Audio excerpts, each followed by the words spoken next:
Assalamu alaikum student and welcome to this new lecture of refrigeration air conditioning. Today we are going to discuss compressors, basic classification and design overview. I am Dr. Muhammad Ehtishamul Haq, Assistant Professor, Mechanical Engineering Department. So we are going to discuss different types of compressor and how do they function, their application, etc. So what are the compressors? Compressors are mechanical devices that compress gases. It is widely used in industries and has various applications. How they are different from pumps? The major difference is that compressor handles the gas and pumps handles the liquids. As gases are compressible, the compressor also reduces the volume of gas. Liquids are relatively incompressible, while some can be compressed. So what are its applications? So compressors are used in air conditioners, for car or for home, and that's our main objective here. Home and industrial refrigeration, hydraulic compressor for industrial machines, air compressor for industrial manufacturing. So there are large size of compressors which are used in industry for manufacturing purposes.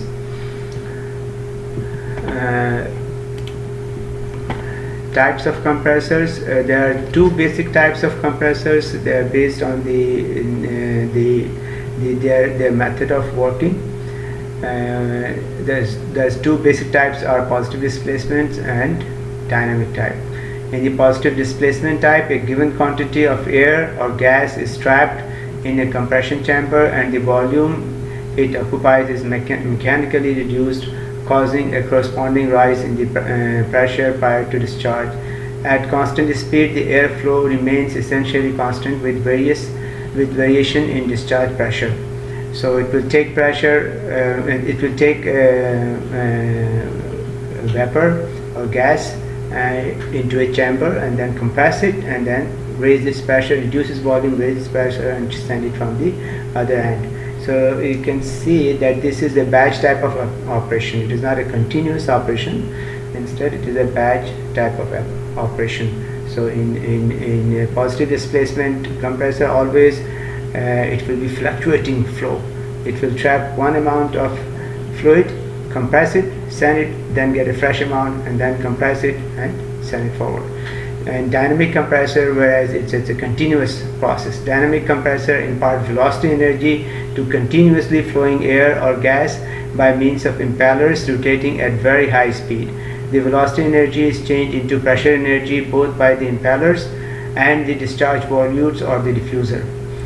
In the centrifugal type dynamic compressor, the shape of the impeller blades determine the relationship between the air flow and the pressure or head generation. So there's two things here in the dynamic type of compressor. There is a blade or a van that is continuously rotating, and that's the one which is imparting kinetic energy on the fluid, on the vapor or on the gas. And then there is a volute or a diffuser. The shape of the volute or diffuser is such that it will convert that kinetic energy imparted by the blade or the van to a pressure, to pressure. It will convert that dynamic kinetic energy to pressure. Two basic types of compressor, and the same thing, positive displacement or dynamic. Then positive displacement can be reciprocating and rotary type, and dynamic is the centrifugal and axial type. Further, the compressor types can be further divided as the two basic types remain same, the positive displacement and the dynamic is still the same, centrifugal and the axial. But on the positive displacement side, we have two other classification. We call some of them as rotary, the others as reciprocating. And then the rotary could be due to rotational motion of the lobe, screw, liquid ring, scroll, or van. I will show you some of these examples later on. And in the reciprocating type, the single acting is very familiar. This is same like your IC engine type, and piston is moving inside the cylinder. And double acting means basically the piston can compress the fluid or the gas in both direction, moving upward or moving downward, or moving forward and moving backward. It will compress the gas in both directions. Then we call it's a double acting one.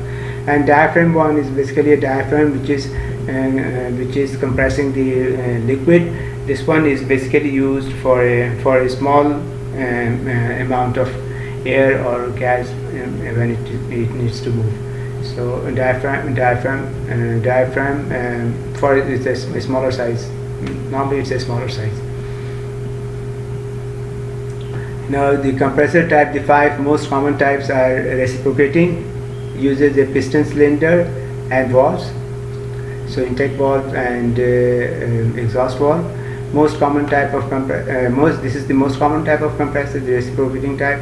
That's mostly used in our refrigerator or in air conditioner. Screw type, lobes of 2 rotating screws trap and compress gas. Centrifugal, use centrifugal force to compress gas. Common in large refrigeration systems, 200 to 10,000 kilowatt of refrigeration capacity. Van type of compressor, van uses a roller to compress gas. Used in most domestic refrigeration and AC systems. This is normally for a large AC system we use it. The scroll compressor, 2 interfitting spiral shaped scroll compresses the gas, used in 1 to 15 ton range of AC application. I'll show you an example of this one also. So this is the range of the capacity, the approximate range of cooling capacity covered by various compressor types.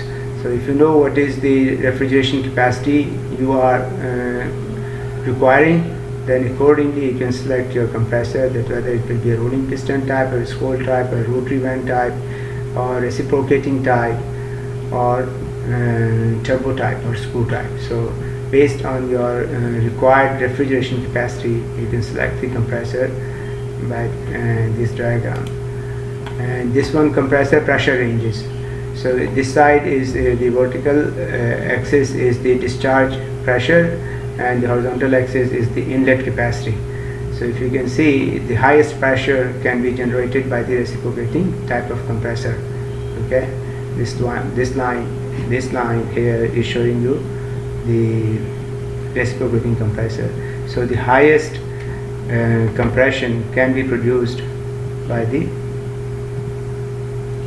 reciprocating compressor, and then the second will be the centrifugal type of compressor, and rotary screw type of compressor, sliding vane and lobe. But if you compare the pressure and the intake capacity or intake volume, inlet volume, so you can see that the highest pressure can be received by the reciprocating compressor.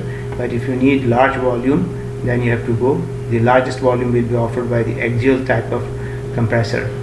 So that is the dynamic type, axial type, or the centrifugal type, which is dynamic type. They can give you, because they are the reciprocating or positive displacement type of the compressors are batch type of compressors. So they cannot produce large amount of volume.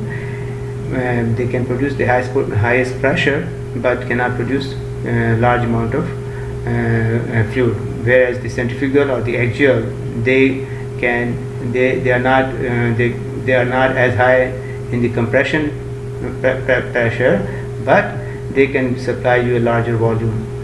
So that's the difference. That's how you select which type of compressor you should be taking for your application. So this is the diagram or a sketch which is showing how the reciprocating compressor works.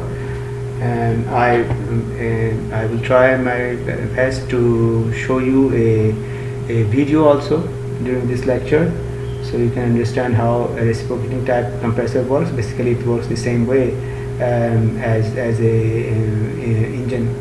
engine works, a piston cylinder engine works. So reciprocating compressor used for air and refrigerant compression works like a bicycle pump. Cylinder volume reduces while pressure increases with pulsating output. Pulsating, not continuous output, pulsating, as I was saying, it's a batch kind of process. Many configuration available: single acting when using one side of the piston, and double acting when using both sides of the piston. So see, this is the intake valve and this is the exhaust valve. and this is the piston which is continuously moving back and forth into the inside the cylinder. Suction line and the discharge line. So one side will take the refrigerant or the vapor in, and after compressing it, the other side will let it out.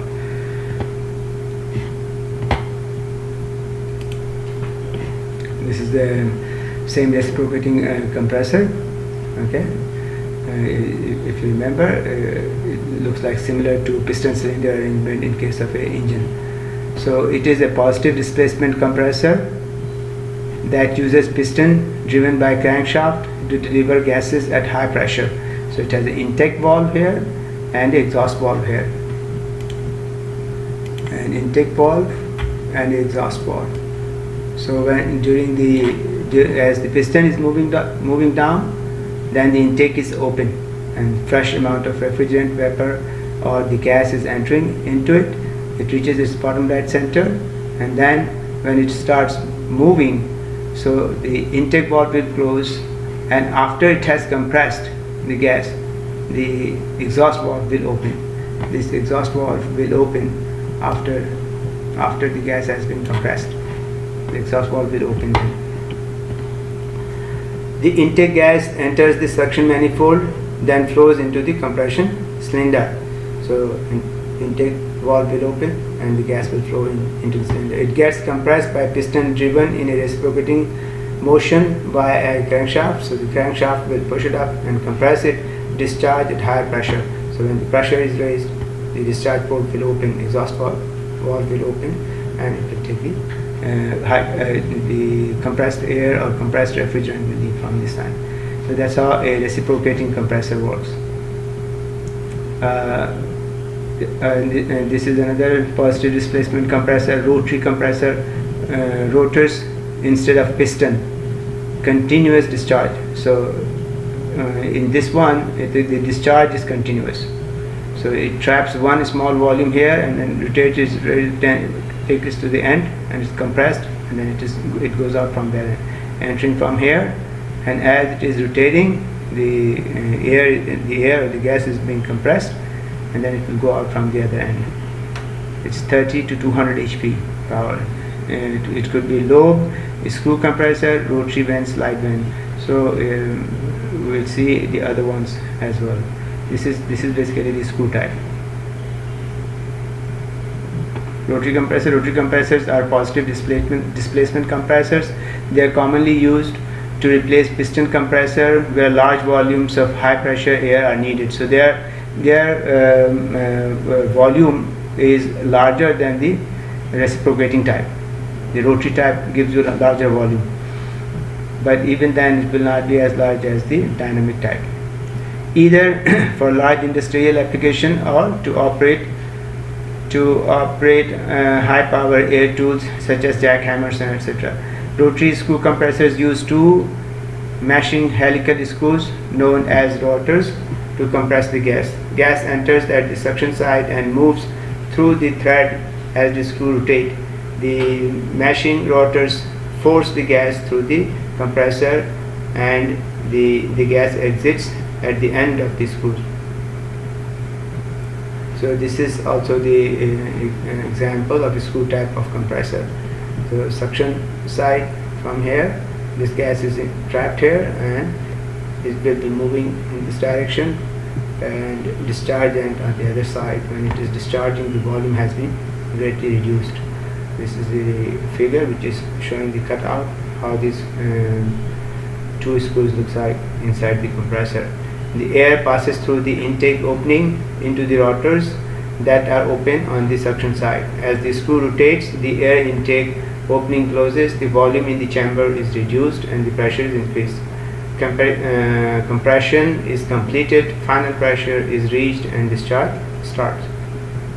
So this is the example of the screw compressor, as you can see on your screen. That from inlet, the gas is coming in and it gets trapped between the two helical screws, and its volume is being reduced, pressure is being raised, and it's discharged from the other end. Okay. So that's why, because this is also, it is a continuous type of process. so it gives you larger volume. It is not even as continuous as you will see in the dynamic compressor, centrifugal type compressor or the axial type compressor, but it is very close to it. Okay, so moving on. This is the dynamic compressor, the centrifugal type of compressor. So these are the impeller. These are the impeller. And this is the diffuser plate here. But this is the impeller. This is the blade which is rotating at very high speed. You know, the shaft rotates at around 3000 RPM. So it's rotating very fast, and this is imparting the kinetic energy to the gas or the vapor which is coming in through the eye, and it comes this way through the eye of the rotor, and then it goes into the blade and it will impart the kinetic energy onto it, and then it will go to the diffuser, and in the diffuser this kinetic energy will be changed to the pressure. So centrifugal compressor, rotating impeller transfers energy to move air, continuous duty, so it has, because it is continuous duty, so it gives you a larger volume and continuous supply of air or the fluid. Fluid flows, enters the impeller axially and discharge radially, so it's coming axially from this direction, okay, and then it is coming axially from here in the axial direction, and then it will go out radially in the radial direction. This way it will come out. So high volume applications, 12,000 CFM it can give you. So it's a larger volume as compared to any positive displacement compressor. So this is a process how it works in centrifugal compressor. Okay, it is a dynamic high-speed compressor which depends on transfer of energy from rotating impeller to the air. The rotating impeller is this blade here. The rotating impeller is this. This is the impeller. This is the impeller. This plate is the impeller, which is rotating and continuously imparting kinetic energy to the air. And air is coming from the eye, right from here. The air is entering right from here.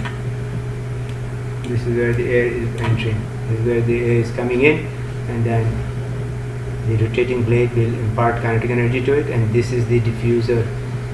Okay, in this case this is actually a figure for a pump, not for a compressor, but the function is about the same. Okay,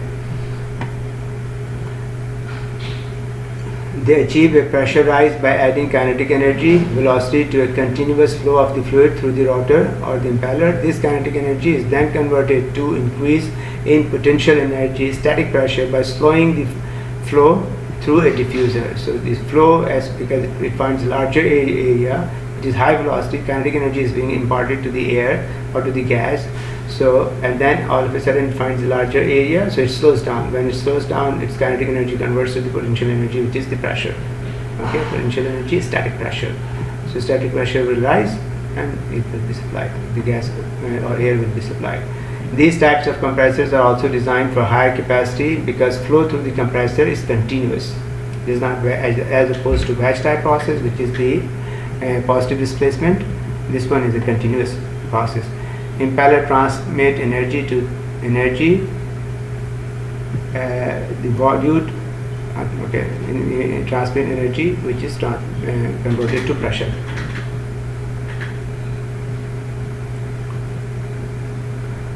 So this is the actual type of compressor, flow compressor, which is normally used in the aircraft. So working fluid principally flows through parallel to the axis of rotation. Okay, the working fluid is coming from this direction, from here. The working fluid will be coming from this direction. Let's see, it is coming from like this direction.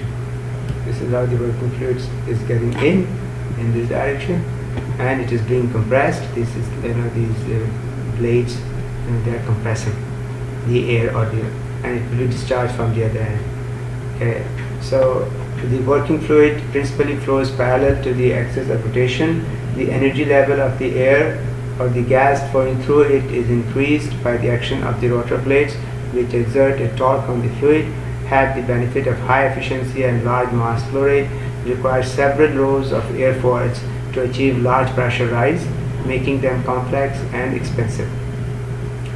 Okay, now after this we come to our specific application of compressor to the refrigerator. Before I discuss that, I want to show you back the graph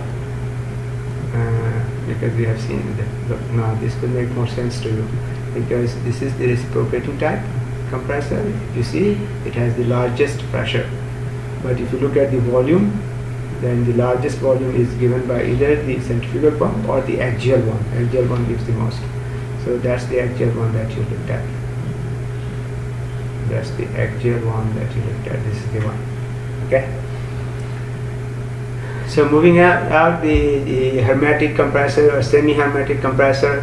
Hermetic compressor is what we used in the refrigerator or in the air conditioner, mostly in your houses or for domestic application.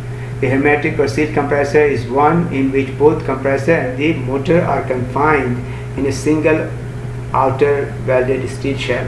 So the motor and the compressor both are inside this shell. The cutout is there. So here it is the compressor and the motor is this one. The compressor is here, somewhere here, and the positive displacement reciprocating compressor is here, and the motor is the down one. This is the stator, maybe. This is the stator of that motor. Okay. The motor and the compressor are directly coupled on the shaft, on the same shaft, with the motor inside the refrigeration circuit. Thus, the need for a shaft seal with the consequent refrigerant leakage problem was eliminated. So main reason of making it this one to avoid the leakage of the refrigerant, because if the motor is separate and the compressor is separate, then there has to be a shaft which is going from motor to the compressor. So you have to seal that shaft. So no matter how good sealing you do, after some time it will start leaking. So that can leak your refrigerant also. So hermetic compressors are ideal for a small refrigeration system where continuous maintenance or replenishing refrigerant and oil charge etc. cannot be ensured. Hence they are widely used in domestic refrigerators, room air conditioners. So the lubricant which is required by the moving parts of the compressor are also inside this compressor. Where you see this winding here, the lubricant is basically also at the same place here, which is lubricating the compressor moving parts, piston and cylinder and other moving parts in the compressor.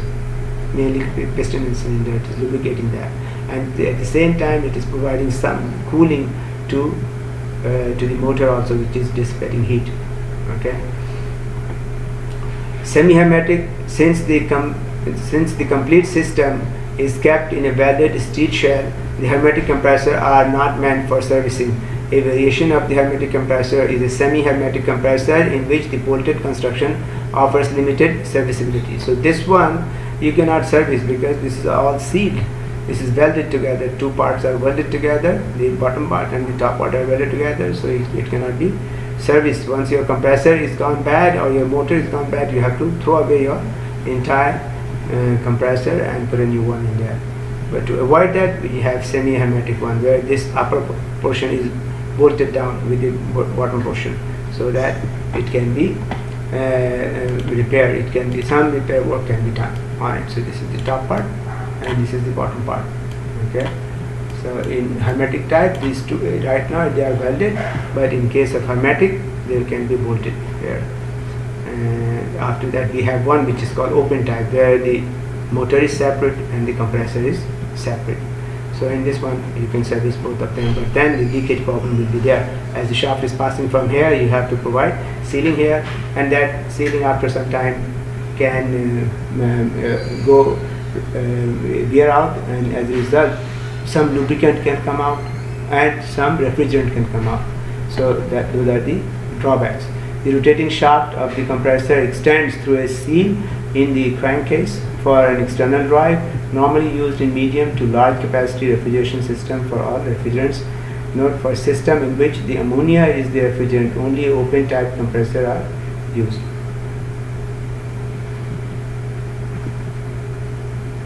So this is the vent type of compressor. In vent type, these are the vents. These are the vents. There is two parts here to see. This is the one part, we call it shaft, and the other one is the cylinder. So let me show you. This is this inside it, which has van attached to it. This one here. This one here is the. This one here is the rotor. It's a shaft which is rotating, and the outside one, this one, is the cylinder. So both cylinder and the shaft, they are eccentric. They are not centrally joined. Because of that, because there's an eccentric, so there is a gap between the two, between the shaft and the cylinder. In this gap is where the fluid will be trapped, and these are the vans, the black ones. This is the van. This van can move in and out. This van can move in this way towards the center and can move out. So as it is moving, this is the inlet. So when the van comes here and it finds room here, so it will extend out, and the gas which is coming in here will be trapped. So it will trap this amount of gas. The red line, the red portion here is the gas. The red portion here is the gas. So it has trapped this gas, and it will be compressing it. As you can see, its volume is reducing up to here. It will be reduced, and then this is the outlet. So up to here, and it will go out from this end. Okay. So moving on. This is the same process that I have just explained. It's explained here in text. This is the scroll type compressor. Scroll type compressor has basically two scrolls in it. One is the stationary scroll, and other one is the moving scroll. So suction comes here, and the moving scroll will be compressing it, and then it will go from the other end. I'll try to show you a video on that, and you can see how it works. So that's about all the compressor. Okay, that's all the compressor that I want to tell you about, and next time we will do a volumetric efficiency derivation for the reciprocating compressor and do some numerical. Thank you very much. If you have, so I can answer you in your live session. I thank you again. The compressor, its components and their function.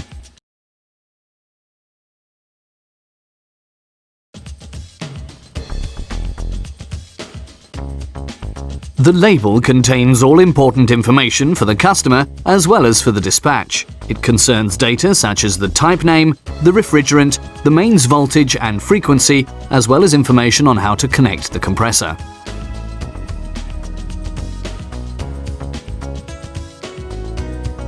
The suction connector. It's connected with the refrigerating circuit of the respective appliance.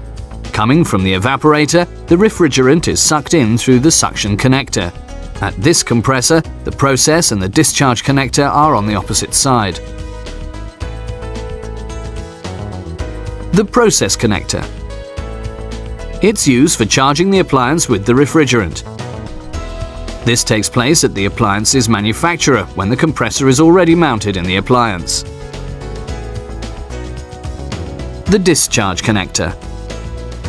It is firmly connected with the refrigerating circuit of the appliance in the same way as the suction connector. Through this connector, the compressor discharges the compressed refrigerant to the condenser.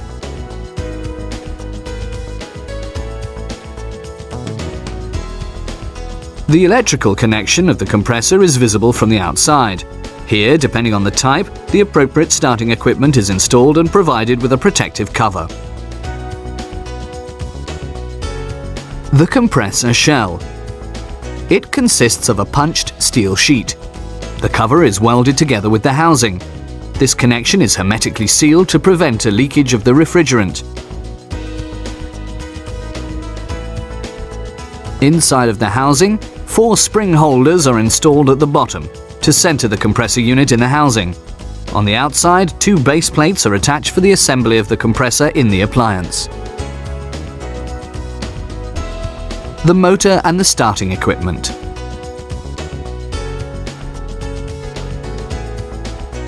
The starter, the rotor and the power cable are the main parts of the motor. The motor is mounted onto springs so that vibrations are not transferred to the compressor shell. This ensures a low noise level during operation. The starter consists of a starter stack which is welded together out of sheet metals and 2 windings of enameled copper wires.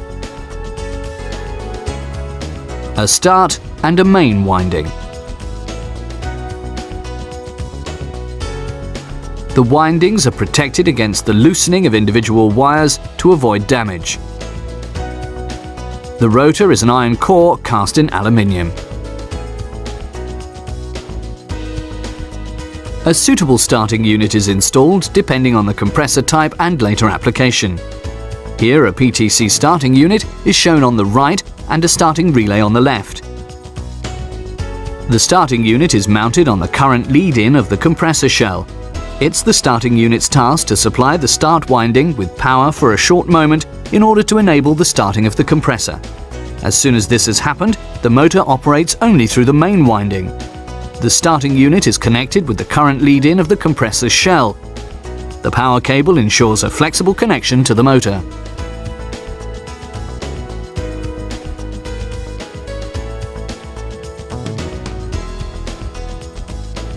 The piston cylinder unit.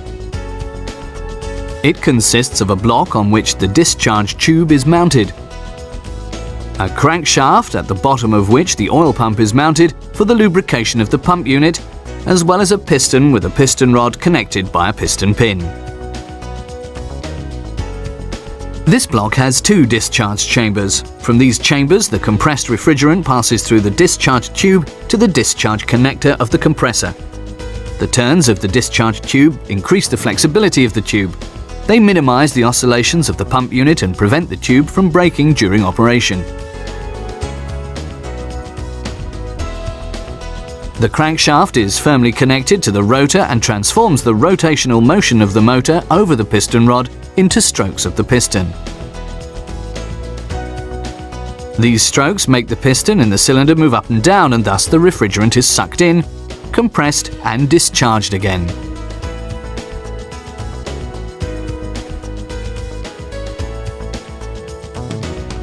The valve unit.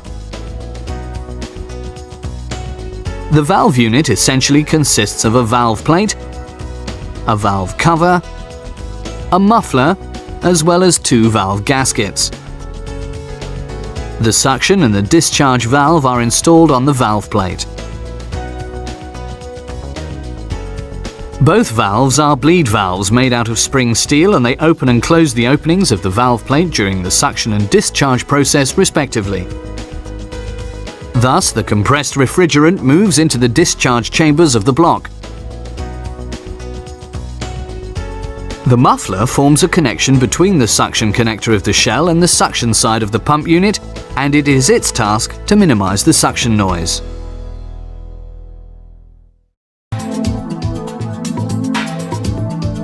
The glass model clearly shows how the compressor functions.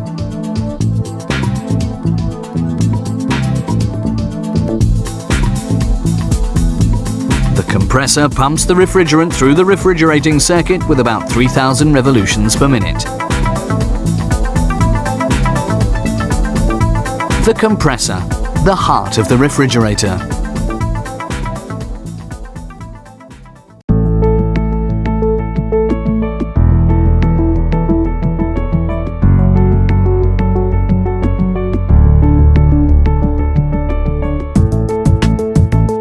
A scroll compressor is also known as a scroll pump and consists of a shell with an in and an outlet.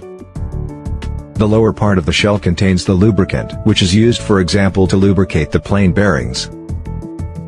A motor sets an Archimedean scroll, which is found in the upper part of the shell, in motion.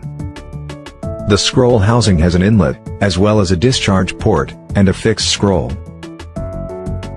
Here, the scroll housing is made transparent. The scroll housing has a base plate. The fixed scroll is attached to the underside of this base plate.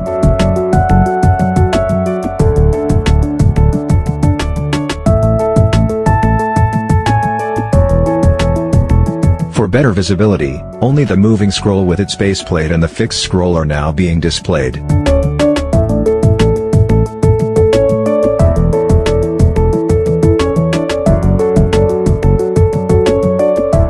The gas is absorbed in the forming chambers, and transported to the center of the scroll set. As the rotation progresses, the chambers become much smaller, so that the gas is compressed within the compressor. Therefore, this type of compression is called internal compression.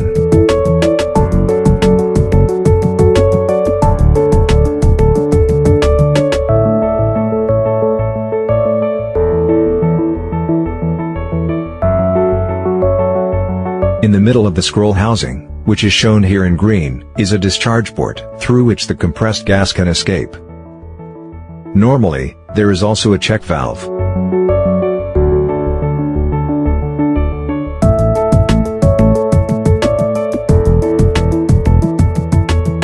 Today, there are several compressor designs. On the one hand, the movable scroll can move with an extremely small distance to the other scroll. The scrolls therefore do not touch each other. On the other hand, there are also designs, in which the scrolls are in contact. Such scroll compressors usually have a better seal, and thus, a higher efficiency. Axial sealing can also be designed in various ways. One possibility is the use of a floating tip seal. These are present on both scrolls and are pressed against the base plates by gas pressure. In this animation, the upper base plate is not shown. Scroll compressors are used in air conditioning systems and heat pumps. When used in cars, they are known as scroll-type superchargers. The small number of moving components results in a high level of operational reliability. Due to their special design, scroll compressors are also highly efficient. In addition, noise emission of scroll compressors is quite low.